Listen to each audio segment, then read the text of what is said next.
ምሳሌዎች ላንሳ። ከዚህ ከየረር ወደ ጎሮ ወደ አዳማ መንገድ ስትነዱ ከየረር ጀምራችሁ እስከ አይቲ ፓርክ አልፋችሁ ያለው ትልቁ ድልድይ ድረስ ባለቤት የለውም። የማን ቀበሌ እንደሆነ አላቅም፣ የማን ወረዳ እንደሆነ አላቅም፣ የማን ክፍለ ከተማ እንደሆነ አላቅም። ባለቤት የለውም። የቆሻሻ ምልክት ነው ከየረር እስከ ድልድዩ። ልክ ድልድዩ ጋር ስትደርሱ ሌላ ዓለም ትገባላችሁ፣ ሌላ አሜሪካ ትገባላችሁ። ቆሻሻ የማይታይበት፣ ዛፍ የሚተከልበት፣ ሰዎች የሚያጸዱ።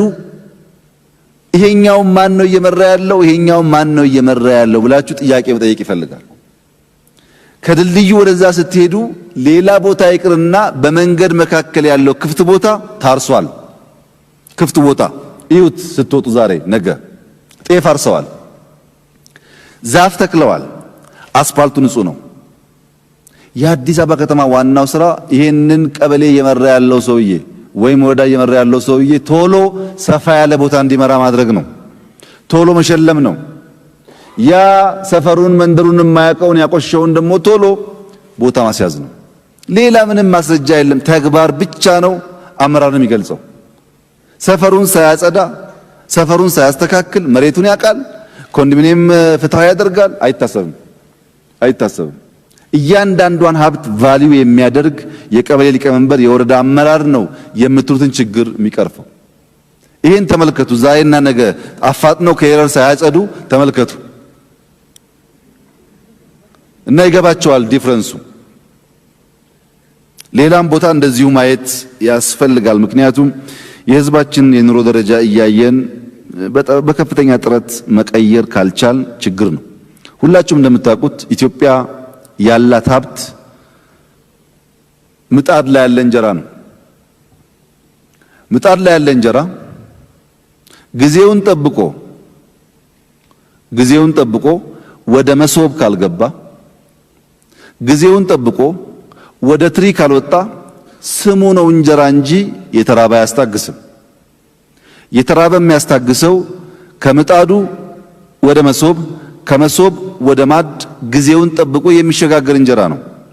ምጣድ ላይ የቆየ እንደሆነና መክደኛውን ማንሳት ካልቻል ያራል እንጀራው። ጊዜውን ጠብቆ መክደኛውን ማንሳት ይፈልጋል፣ ቶሎ ወደ መሶብ ማሸጋገር ይፈልጋል። እዚህ ሀገር ያለው ፖቴንሻል ተነግሮ የሚያልቅ አይደለም። ይሄ የለበስኩት ልብስ የኮንታ አካባቢ ልብስ ነው።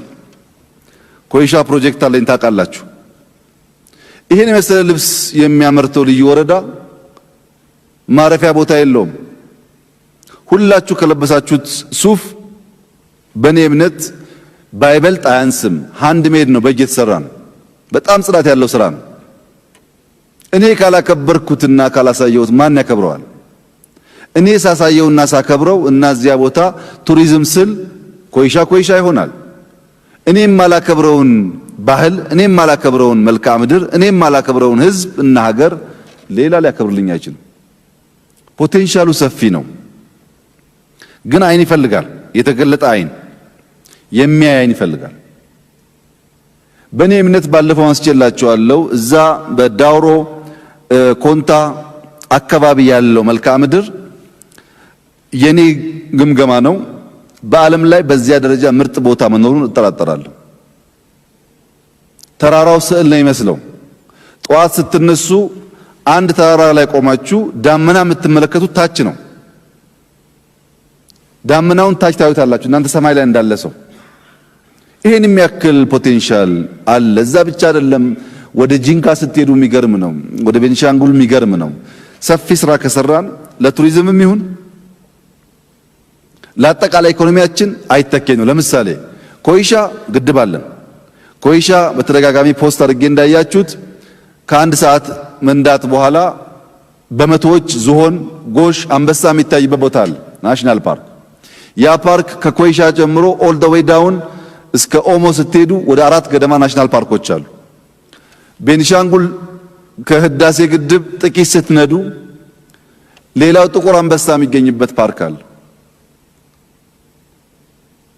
የዚህ ሀገር ሀብት በየክልሉ ከሰፈራችን ወጥተን ማየት ስንጀምር ያስደነግጣል። ይሄን ቶሎ ማልማት መስራት ይፈልጋል። ነገር ግን እንጦጦ እና ሸገርን በሚመለከት የሚነሱ አንዳንድ ድምጾች አሉ። አሁን ለእንጦጦ ምርቃት ያስፈልጋል ወይ? ዳቦ ሳንበላ ዳቦ አይቀድምም ወይ የሚል ሆን ብለው የሚያስጮሁ ሰዎችም አሉ። በደንብ ካለመገንዘብ የሚከተሉም አሉ። በነገራችን ላይ ሰው ለዳቦ ብቻ አይኖርም።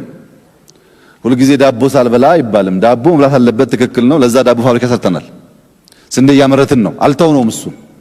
ነገር ግን እንጦጦ እኮ ከ400 በላይ እናቶች በቀን ከሚሸከሙት እንጨት ላይ ከትከሻቸው ላይ አውርደናል። እነዛ እናቶች የእናንተ ቢሆኑስ እንጦጦ አይጠቅምም ማለት ነው? እያንዳንዱ ሰው ማየት ያለበት የኔ እናት ብትሆንስ በየቀኑ ትሸከመው ብሎ ነው። እሱ ብቻ አይደለም፣ ለፓርኪንግ በመቶዎች፣ ለጽዳት በመቶዎች፣ በድምሩ በሺዎች ስራ አግኝተውበታል። እንጦጦና የዳቦ ብቻ 10,000 ገደማ ሰው ስራ ሲይዟል አዲስ አበባ ውስጥ። ስራ አጥነትን ቀንስ ይባላል። ፕሮጀክት ሲመጣ ደግሞ አቃቂን ለማውጣት ይሞከራል። ሁለተኛው የተከበረው ምክር ቤት እንጦጦን ብሰራም ባልሰራም ሊጠይቀኝ አይችልም። ቢኮዝ ለእንጦጦ 1 ብር አልሰጠኝም። እናንተ መጠየቅ ያለባችሁ ለመንገድ 56 ቢሊዮን ብር ሰጥተን ስናበቃ መንገድ አልተሰራም። ለትምህርት ሰጥተን ስናበቃ ትምህርት አልተሰራም። ለጤና ሰጥተናል፣ አልሰራችሁም። ትክክል ነው። እናንተኛ መቆጣጠር አለባችሁ፣ ማረቅ አለባችሁ። 1 ብር ባልወጣበት ፕሮጀክት ከዚህም ተለምኖ ሲሰራ ግን አቃቂር ማውጣት ሀገር እንዴት እንደሚገነባ ካለማወቅ የሚነሳ ነው። ለምሳሌ ዳውሮ ውስጥ አላላ ኬላ የሚባል አጥር አለ። አላላ ኬላ የዛሬ 400 ዓመት በፊት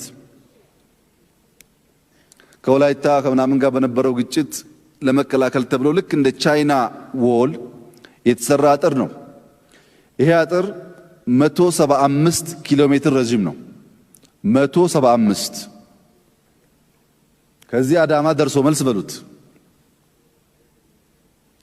አንዳንድ ቦታ ስፋቱ እስከ 5 ሜትር ርዝመቱም እንደዚሁ 3፣ 4፣ 5 ሜትር ይሆናል።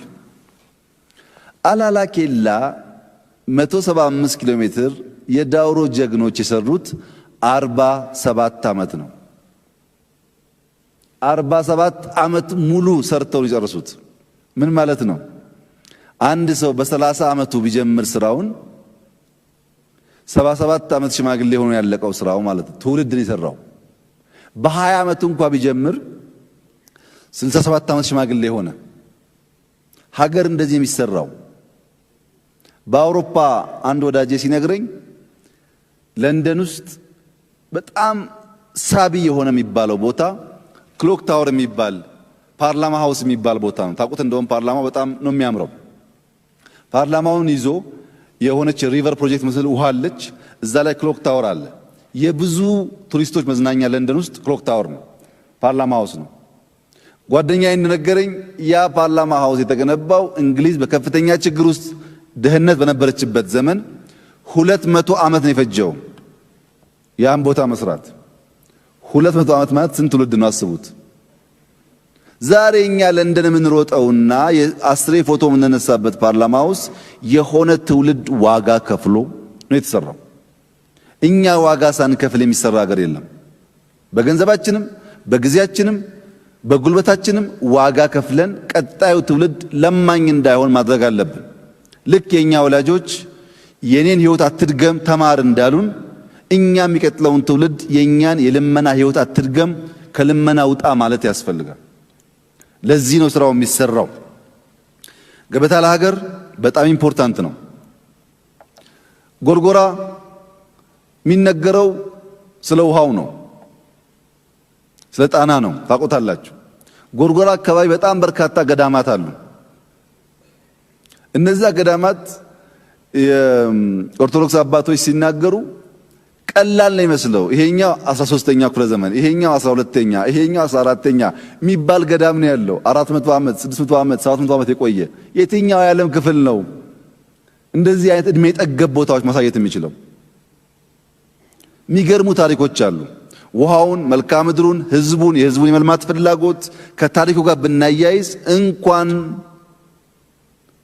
ለጎርጎራ ዘሆል ሰፈሩን ይዞ ይነሳል። ወንጪ እዚህ ጋር ነው። ወንጪና ደንዲ የሚባሉ ሁለት ሌኮች አሉ። በመካከላቸው 21 ኪሎ ሜትር ዲፍረንስ አለ። አስቡት ደንዲና ወንጪ ላይ የመሮጫ ትራክ ሰርተን ግማሽ ማራቶን 21ዱን ሙሉ ማራቶን ደርሶ መልስ ብናደርግ ኢትዮጵያ የሩጫ ሀገር ናት። የትኛው ዓለም ነው መጥቶ የማይሮጠው? ግንባታ እኮ አይፈልግም። መለስተኛ የፈጠራ ስራ ሰርተን ሀገሪቱን በከፍተኛ ደረጃ ማሳደግ ይቻላል። እንጦጦ ላይ በጣም በርካታ ጀግኖች ቀንና ማታ ሰርተዋል በሚያስደንቅ ሁኔታ። ሸገር 100% የቻይና መንግስት ፕሬዝዳንት ሺን ያገዙን። የቻይና መንግስት እና ፕሬዝዳንት ሺን ባኮትን ዳቦኛ ከተማ ስለሌለ ዳቦ ግዙልኝ ብላቸው ላይገዙልኝ ይችላሉ።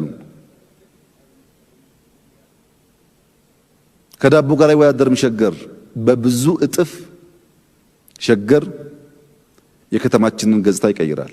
ሸገርን ተውትና ከሸራተን ወደዚህ ስትወጡ ያለው ጠመዝማዛ መሬት በሸገር እና በፌስቱ የሳይንስ ሙዚየም ፕሮጀክት መካከል ላይ ትንሽዬ ቦታ አለች፣ ትንሽዬ ተራራ አለች።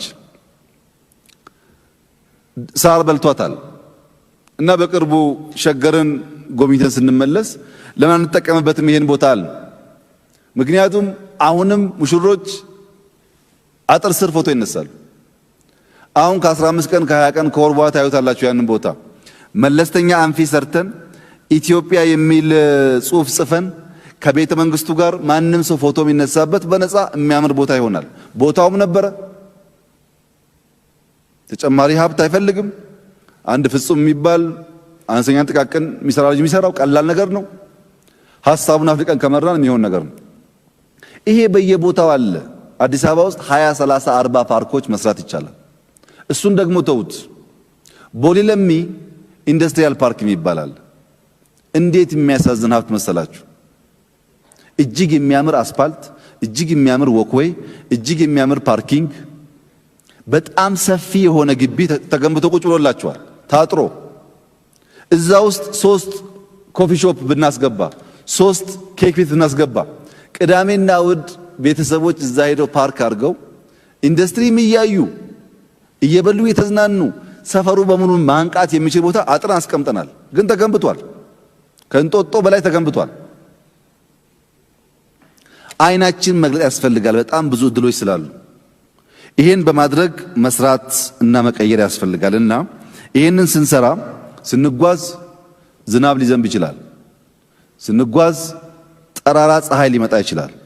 ጥላ ፈልገን ይዛለን እንጂ ዝናብ ተዘነበ ስራ እናቋርጥ። ስንጓዝ ሊበርድ ይችላል። ውርጭ ሊመታን ይችላል።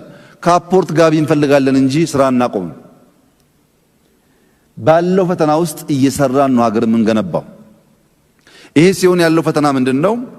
የየለቱን የሚያስቡ ሰዎች የየዓመቱን አስበን ከምንሰራው ጋር አይሄዱም።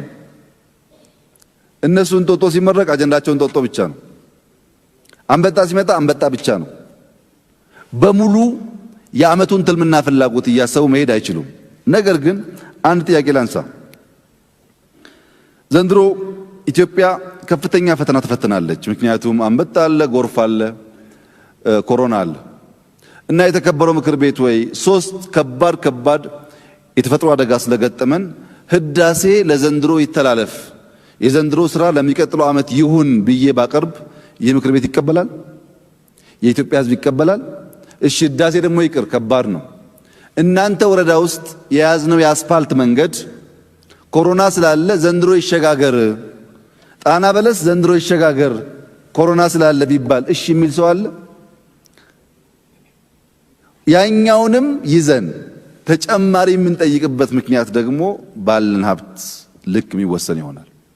እኛ ዋና የዓመት ስራችን አናቋርጥም። በፍጹም ጊዜ የለንም። በጣም በፍጥነት እንሰራለን። በየቀኑ የሚያጋጥመን ደግሞ እንከላከላለን። በዚህ አግባብ ነው ከዕለት ዕለት ህሳቤ ከኢንሲደንት ህሳቤ የምንወጣው። በኢንሲደንት የሚጨነቁ ሰዎች ሁሌም አሉ። በተደጋጋሚ አንስቻለሁ። ላሊበላ ያንን ውቅር አብያተ ክርስቲያን ሲገነባ አትገንባ ብለው የመከሩ ሰዎች አሉ። ይሄ አሁን የምንሰራው ስራ ውጤታማ ነው አይደለም፣ ትውልድ የሚያይ ይሆናል። ነገር ግን ለኢትዮጵያ ይገባታል፣ ያስፈልጋታል። ይሄን ለማወቅ ከፈለጋችሁ ትናንትና እንጦጦ ብትሄዱ መዝናኛ ፓርክ ሳይሆን ሰላማዊ ሰልፍ ይመስላል። መቆሚያ ቦታ የለም። ከፍተኛ ፍላጎት አለ ማለት ነው።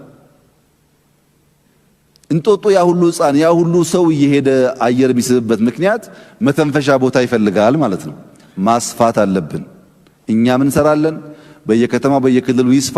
ይህ ሲሆን የኢትዮጵያ ገጽታ ይቀየራል፣ ልማቷ ይፋጠናል፣ ሰዎች ስራ ይይዛሉ፣ የመፍጠር አቅማቸው ያድጋል። ይህ ሲሰናሰል ነው የሀገር እድገትና ገጽታ የሚቀየረው፣ የቱሪዝም እድገትም የሚፋጠነው። ይህን ለማድረግ በእኛ በኩል የነበረው ኮሚትመንት ተጠናክሮ ይቀጥላል። የተከበረው ምክር ቤት በተለይ ገበታ ለሀገርን በሚመለከት የእናንተን ደሞዝ ስለሰጣችሁ እጅግ አድርጌ አመሰግናለሁ። ነገር ግን የግል ባለሀብቱ በከፍተኛ ፍጥነት እንዲተባበር ማድረግ አለባችሁ። እኔም ደሞዝ ለቅ ያለው እናንተም ለቃችኋል። ሌላውም ሰው ያን አድርጎ በፍጥነት ገበታ ለሀገር ሶስቱን ቦታዎች መገንባት መጀመር አለብን። እንዲህ እያልን በየዓመቱ እየተጋገዝን ኢትዮጵያን መገንባት እና ማበልጸግ ከድህነትና ከልመና ማውጣት የሁላችን ስራ ይሆናል ለማለት ፈልጋለሁ። አመሰግናለሁ። አመሰግናለሁ። ወደ የሚቀጥለው ጥያቄ እና አስተያየት ከመሄዳችን በፊት አንድ 15 ደቂቃ የጤና እረፍት አድርገን እንመለሳለን። ስለዚህ የምክር ቤት አባላትና ተጋባዥ እንግዶች 15 ደቂቃ እረፍት